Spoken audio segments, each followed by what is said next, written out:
আমি 2-3 দিন পর তারা রাস্তাঘাটে কনসার্ট করবে, নাচবে, পিকনিক করবে, হইহুল্লা করবে, পশ্চিমাদের সাথে তালে তাল মিলিয়ে বলবে যে 31st night happy new year আগামী 2-3 দিন পরে। কিন্তু আজকে আরবি মাসের কয় তারিখ বলতে পারবে না। আরবি বর্ষপুঞ্জি আছে না, ক্যালেন্ডার, আরবি নববর্ষ কবে, প্রথম মাসটার নাম কি ফেলে বলতে পারবে। রমজান মাস তার আগে কোন মাস, পরে কোন মাস বলতে পারবে না। কিন্তু 31st নাইট তারা চিনে। তারা লাইলাতুল কদর চিনে না, তারা লাইলাতুল কদর চিনে না, 31st নাইট চিনে। আপনি কোন প্রজন্ম তৈরি করছেন? যে খ্রিস্টপূর্ব প্রায় 46 সালের দিকে এক ব্যক্তি ছিল, তার নাম ছিল জুলিয়াস সিজার। কি নাম? Julius Caesar. তো এই জুলিয়াস সিজার নামে এক ব্যক্তি ছিল, যে আসলে সিজার নামক এক দেবতার উপাসনা করত। বুঝতে পারছেন?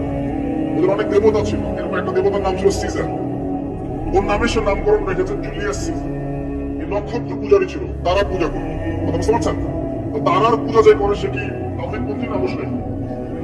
বলেন, সে কি ইমানদার না কাফের, কোনটা? এখন সে একটা ক্যালেন্ডার ফর্ম করেছিল, এর নাম হলো এই গ্রেগরিয়ান ক্যালেন্ডার বলে। এখানে প্রথম বর্ষ যেটা, এই প্রথম বর্ষকে উৎসব পালন করা শুরু করেছে এই জুলিয়াস সিজার নামক এই ব্যক্তি প্রথম, এবং সে সমাজ এটা চালু করে দিয়েছে। এরপরে আরো পরে প্রায় খ্রিস্টের জন্মের 800 বছরের দিকে পারস্যের এক সম্রাট ছিল, তার নাম ছিল মনে হয় জামশিদ। জামশেদ না, জামশিদ। তো এই ব্যক্তি একজন সম্রাট ছিলেন। সে আবার এরকম বর্ষ বরণের জন্য একটা মানে উৎসবের আয়োজন করে, তার নাম দিয়েছিল নওরোজ। কি নাম দিয়েছে? নওরোজ, মানে বর্ষ বরণ উৎসব। এভাবে এই পারস্য উপমহাদেশের পুরো জায়গাটাই এই নববর্ষ পালনের সংস্কৃতি চলে আসে। এগুলো হতে হতে হতে আজকে যে দেখছেন আপনি 31st নাইট, এই যে গ্রেগরিয়ান ক্যালেন্ডার যেটা,